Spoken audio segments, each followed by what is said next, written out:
ओम शांति तेबे आजी हेउछि डिसेंबर 31, 2025 माने नुआ वर्ष एकदम पाखरे ହଁ ଚାରିଆଡ଼େ ଗୋଟେ ଅଲଗା ପ୍ରକାରର ମାହୋଲ। एकदम ଆଉ ସମସ୍ତେ ବୋଧେ ନିଜର ସଂକଳ୍ପ ତାଲିକା ପ୍ରସ୍ତୁତ କରି ସାରିଲେଣି। ହଁ କିନ୍ତୁ ଆଜି ଆମେ ଯେଉଁ ବିଷୟରେ କଥା ହେବାକୁ ଯାଉଛେ ସେଟା କେବଳ ଗୋଟେ ବର୍ଷର ସଂକଳ୍ପ ନୁହେଁ। ନା ତାଠାରୁ ବହୁତ ଗଭୀର। ଆମ ପାଖରେ ବାପ ଦାଦାଙ୍କର ଏକ ଅତ୍ୟନ୍ତ ପ୍ରେରଣାଦାୟକ ମୁରଲି ଅଛି ଯେଉଁଥିରେ ସେ କେବଳ ନୂଆ ବର୍ଷ ନୁହେଁ ବରଂ ଗୋଟେ ନୂଆ ଯୁଗକୁ କେମିତି ସ୍ୱାଗତ କରିବା ସେ ବିଷୟରେ କହିଛନ୍ତି। ଏକଦମ ଠିକ୍ କଥା। ଆଜିର ମୁରଲିରେ ବାପଦାଦା ସେଥିପାଇଁ ଡବଲ ମୁବାରକ ଦଉଛନ୍ତି। ଡବଲ ମୁବାରକ? ହଁ ଗୋଟେ ନୂଆ ବର୍ଷ ପାଇଁ ଆଉ ଗୋଟେ ନୂଆ ଯୁଗ ପାଇଁ। ଆଉ ସେ ଏକ ବହୁତ ସୁନ୍ଦର ପ୍ରଶ୍ନରୁ ହିଁ ଆରମ୍ଭ କରୁଛନ୍ତି। କଣ ସେ ପ୍ରଶ୍ନ? ସେ ପଚାରୁଛନ୍ତି ଯେମିତି ନୂଆ ବର୍ଷ ଆସିଲା କି ଆସିଲା ବୋଲି ଲାଗୁଛି ସେମିତି ନୂଆ ଯୁଗ ମାନେ ସତ୍ୟ ଯୁଗ ଆଖି ସାମ୍ନାରେ ଦେଖାଯାଉଛି କି? ବାହା କେତେ ଗଭୀର କଥା। ତେବେ ଆଜି ଆମେ ଦୁଇଟି କାମ ପାଇଁ ଏକାଠି ହୋଇଛି। ହଁ ପୁରୁଣାକୁ ବିଦାୟ ଦେବା ଏବଂ ନୂଆକୁ ସ୍ୱାଗତ କରିବା। ଆଉ ସେଇ ପୁରୁଣାକୁ ବିଦାୟ ଦେବା କଥାରୁ ହିଁ ଆରମ୍ଭ ହେଉଛି ପ୍ରକୃତ କଥା। ବାପଦାଦା ପଚାରୁଛନ୍ତି ଆମେ କଣ କେବଳ ପୁରୁଣା ବର୍ଷକୁ ବିଦାୟ ଦେବାକୁ ଆସିଛେ?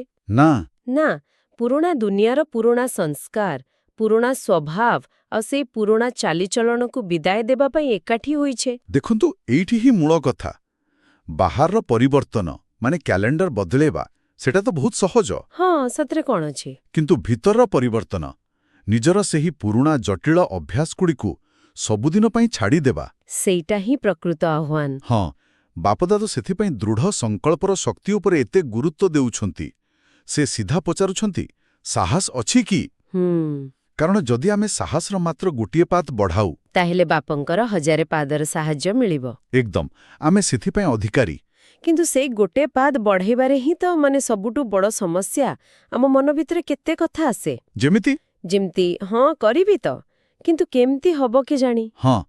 ହଁ ହେବା ତ ନିଶ୍ଚୟ ଦରକାର ଏମିତି ଭାବନା। ଏକଦମ। ଆଉ ମୁରଲି ଅନୁସାରେ ଏହି ଦୁର୍ବଳ ସଂକଳ୍ପଗୁଡ଼ିକ ହିଁ ଆମ ସାହସକୁ କମେଇ ଦିଏ। ଏହି ଦ୍ୱନ୍ଦ୍ୱରୁ ବାହାରିବା କେମିତି? ଦେଖନ୍ତୁ ଉପାୟ ହେଉଛି ନିଶ୍ଚୟ। ବାପଦାଦା ସ୍ପଷ୍ଟ କହୁଛନ୍ତି ଯେତେବେଳେ ସର୍ବଶକ୍ତିମାନ ବାପା ନିଜେ ଆମ ସାଙ୍ଗରେ ଅଛନ୍ତି ସେତେବେଳେ ସନ୍ଦେହର କୌଣସି ସ୍ଥାନ ନାହିଁ। କୌଣସି ସ୍ଥାନ ନାହିଁ। ସେତେବେଳେ କିନ୍ତୁ ଯଦି ଏସବୁ ଶବ୍ଦ ଆସିବ କାହିଁକି? ସନ୍ଦେହ ହିଁ ତ ସାହସର ସବୁଠୁ ବଡ଼ ଶତ୍ରୁ। ତେଣୁ ସଂକଳ୍ପ କେମିତି ହବା ଦରକାର? ସଂକଳ୍ପ ହବା ଦରକାର କରିବାକୁ ହିଁ ହବ। ଏହା ମୁଁ କରିବି ନୁହେଁ, ବୁଝିଲେ? ବୁଝିଲି। ଏହା ହେଉଛି ବାପା କରାଉଛନ୍ତି ତେଣୁ ହବ ହିଁ ହବ। ଏହି ନିଶ୍ଚୟ ବୁଦ୍ଧି ସେଇଟା ହିଁ ସାହସକୁ ଜନ୍ମ ଦିଏ। ଆଉ ଏହି ମୁରଳିରେ ଗୋଟେ କଥା ମୋତେ ସବୁଠୁ ଅଧିକ ପ୍ରଭାବିତ କଲା। କୋଉ କଥା? ବିଶ୍ୱ ପରିବର୍ତ୍ତକ ଟାଇଟଲ। ବାପଦାଦା ଆମକୁ ଆମର ପ୍ରକୃତ ବୃତ୍ତି ବା ଅକ୍ୟୁପେସନ ମନେ ପକେଇ ଦେଉଛନ୍ତି। ହଁ ଆମର ପ୍ରକୃତ ପରିଚୟ। ଆମେ କିଏ? ବିଶ୍ୱ କଲ୍ୟାଣକାରୀ, ବିଶ୍ୱ ପରିବର୍ତ୍ତକ। ଆମେ ବେଳେବେଳେ ନିଜର ଏତେ ବଡ଼ ଭୂମିକାକୁ ଭୁଲିଯାଉ। ଠିକ୍ କଥା। ଆଉ ସେ ହସି ହସି ଯେଉଁ ପ୍ରଶ୍ନ ପଚାରୁଛନ୍ତି ତାହା ସତରେ ଚିନ୍ତା କରିବା ଭଳି। କଣ ପଚାରୁଛନ୍ତି? ଯିଏ ବିଶ୍ୱକୁ ବଦଳାଇବାର ଦାୟିତ୍ୱ ନେଇଛି ସେ କଣ ନିଜର ଗୋଟେ ଛୋଟ ସଂସ୍କାରକୁ ବଦଳାଇ ପାରିବ ନାହିଁ? ଏହା ଏକ ପ୍ରକାର କେମିତି କହିବି ଆମକୁ ଆମର ଆତ୍ମସମ୍ମାନର ସ୍ମୃତି ଦିଆଉଛନ୍ତି। ଏହାର ଗଭୀର ଅର୍ଥ ହେଉଛି ବାପାଙ୍କୁ ଦୁନିଆ ଆଗରେ ପ୍ରତ୍ୟକ୍ଷ କରିବା ପୂର୍ବରୁ ନିଜ ଭିତରେ ନିଜର ଶକ୍ତିଶାଳୀ ସ୍ୱରୂପକୁ ପ୍ରତ୍ୟକ୍ଷ କରିବାକୁ ହେବ। ଯେମିତି କୁହାଯାଏ ଚ୍ୟାରିଟି ବିଗିନ୍ସ ଏଟ୍ ହୋମ୍। ଏକଦମ ସେହିପରି ବିଶ୍ୱ ପରିବର୍ତ୍ତନର ଆରମ୍ଭ ସ୍ୱପରିବର୍ତ୍ତନରୁ ହିଁ ହୁଏ। ସେ ଆମକୁ ଶିବ ଶକ୍ତି ରୂପରେ ନିଜକୁ ଦେଖିବାକୁ କହୁଛନ୍ତି। ଆଉ ଏହି ଶିବ ଶକ୍ତି ସ୍ୱରୂପରେ ରହିବାର ଅର୍ଥ କଣ?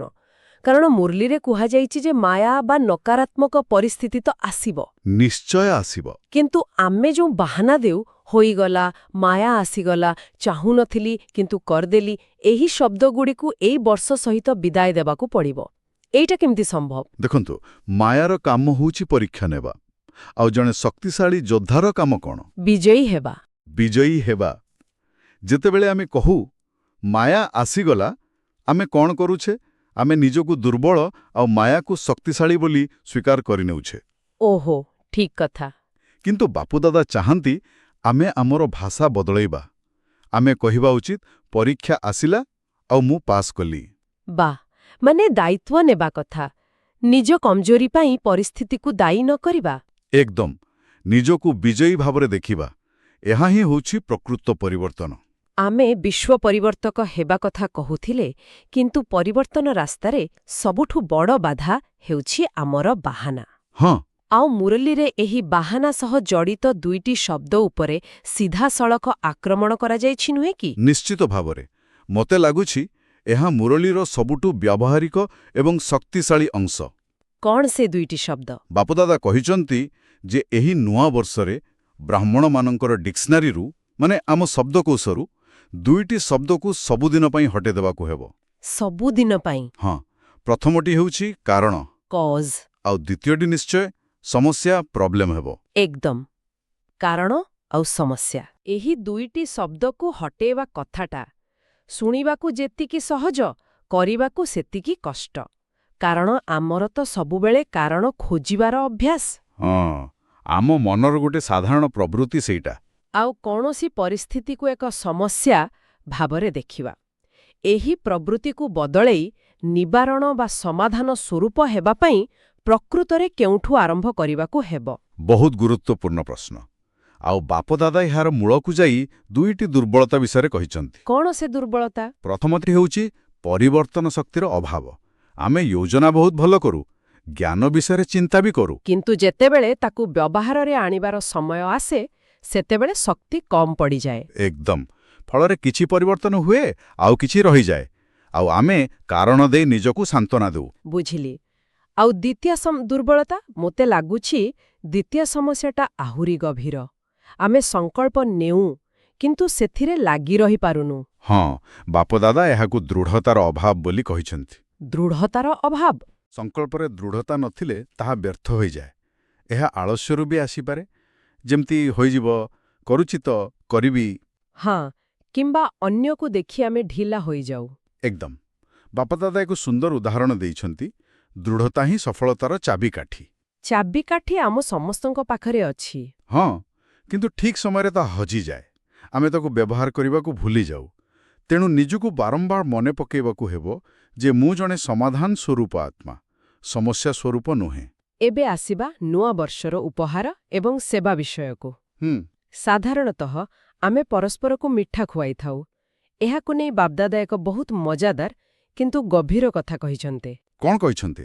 ସେ କହିଛନ୍ତି, କେବଳ ମୁହଁ ମିଠା କଲେ ଚଳିବନି, ତାହେଲେ ସାରା ବର୍ଷ ପାଇଁ ମୁଖଡ଼ା ବା ଚେହେରାକୁ ମଧ୍ୟ ମିଠା ରଖିବାକୁ ହେବ।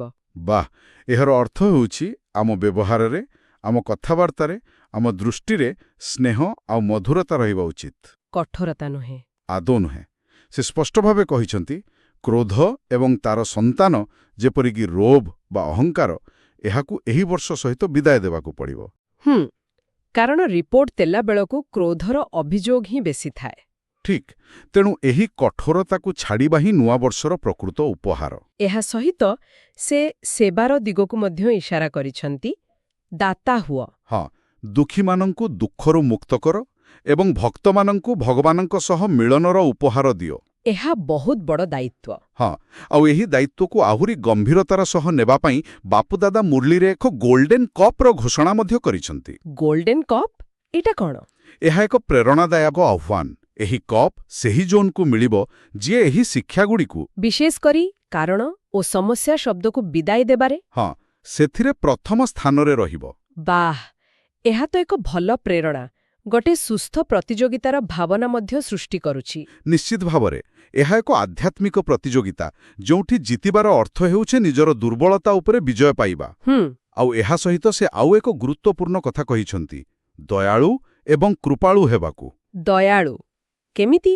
ଯେତେବେଳେ ଆମେ ଅନ୍ୟ କାହାର ଦୁର୍ବଳତା ଦେଖୁ, ସେତେବେଳେ ତା ଉପରେ କ୍ରୋଧ କରିବା ପରିବର୍ତ୍ତେ ଦୟା କରିବା ଉଚିତ। ଦୟା କରିବା କ୍ରୋଧ ନୁହେଁ। ହଁ, କାରଣ ସେହି ଆତ୍ମା ନିଜ ସଂସ୍କାରର ବଶରେ ଅଛି। ଯେପରି ଆମର ଜଡ଼ଚିତ୍ର ଆଗରେ ଲୋକେ ଦୟା ମାଗନ୍ତି, ସେହିପରି ଆମେ ପ୍ରଥମେ ନିଜ ଉପରେ ଏବଂ ପରେ ପରସ୍ପର ଉପରେ ଦୟା କରିବା ଶିଖିବା ଦରକାର। ତେବେ ଏହି ସମସ୍ତ ଆଲୋଚନାରୁ ଯଦି ଆମେ ସାରାଂଶ ବାହାର କରିବା, ତେବେ ମୁଖ୍ୟ କଥା ହେଉଛି, ନୂଆ ବର୍ଷ କେବଳ ତାରିଖର ପରିବର୍ତ୍ତନ ନୁହେଁ। ନା, ଆଦୌ ନୁହେଁ। ଏହା ହେଉଛି ନିଜ ଚେତନାରେ ଏକ ମୌଳିକ ପରିବର୍ତ୍ତନ ଆଣିବାର ସୁବର୍ଣ୍ଣ ସୁଯୋଗ। ଏକଦମ। ମାନେ ସମସ୍ୟା କେନ୍ଦ୍ରିକ ମାନସିକତାରୁ ବାହାରି ସମାଧାନ କେନ୍ଦ୍ରିକ ହେବାର ସମୟ। ଆଉ ଏହାର ଚାବିକାଠି ହେଉଛି ପରିବର୍ତ୍ତନ ଶକ୍ତି ଏବଂ ଅଟଳ ଦୃଢ଼ତା। ଠିକ୍। ଆଉ ଆଜିର ମୁରଲୀରେ ବାପ୍ ଦାଦା ଏକ ବହୁତ ସୁନ୍ଦର ଭବିଷ୍ୟତର ଦୃଶ୍ୟ ଦେଖାଇଛନ୍ତି। କେମିତିକା ଦୃଶ୍ୟ? ସେ କହିଛନ୍ତି ଯେ ଏପରି ଏକ ସମୟ ଆସିବ ଯେତେବେଳେ ଲୋକମାନେ ଅନୁଭବ କରିବେ ଯେ ପୃଥିବୀରେ ଫରିସ୍ତାମାନଙ୍କର ଏକ ଦଳ ଆମକୁ ଉଠାଇବା ପାଇଁ ଆସିଛନ୍ତି। ବାଃ! ସେମାନେ ଚାରିଆଡ଼େ କେବଳ ଫରିସ୍ତା ହିଁ ଫରିସ୍ତା ଦେଖିବେ। ଆଉ ଏହି ଦୃଶ୍ୟକୁ ସାକାର କରିବାର ଦାୟିତ୍ୱ ଆମ ସମସ୍ତଙ୍କର। ଯାହା ଆମକୁ ଆଜିର ଚିନ୍ତନ ପାଇଁ ଏକ ଶକ୍ତିଶାଳୀ ପ୍ରଶ୍ନ ପାଖରେ ଛାଡ଼ି ଦେଉଛି। ହଁ, ଆସନ୍ତୁ ଆଜି ଏହି ଗଭୀର ପ୍ରଶ୍ନ ସହିତ ଆଲୋଚନାକୁ ଶେଷ କରିବା। ନିଶ୍ଚୟ। ପ୍ରଶ୍ନଟି ହେଲା, ଦୁନିଆ ଆମକୁ ଫରିସ୍ତା ରୂପରେ ଦେଖିବା ପୂର୍ବରୁ ଆମେ ନିଜ ଦୈନନ୍ଦିନ ଜୀବନରେ ନିଜ ଭ୍ରାୟମଣ ପରିବାର ଭିତରେ ପରସ୍ପରକୁ ସେହି ଫରିସ୍ତା ରୂପରେ ଦେଖିବା ପାଇଁ କ'ଣ କରିପାରିବା? ଯେତେବେଳେ କାହାର ଦୁର୍ବଳତା ସାମ୍ନାକୁ ଆସୁଛି, ସେତେବେଳେ ମଧ୍ୟ ତା ଭିତରେ ଥିବା ଫରିସ୍ତାକୁ ଦେଖିବା ପାଇଁ ଆମେ କେଉଁ ଛୋଟ ପଦକ୍ଷେପ ଆଜିଠାରୁ ନେଇପାରିବା? ଓମ୍ ଶାନ୍ତି।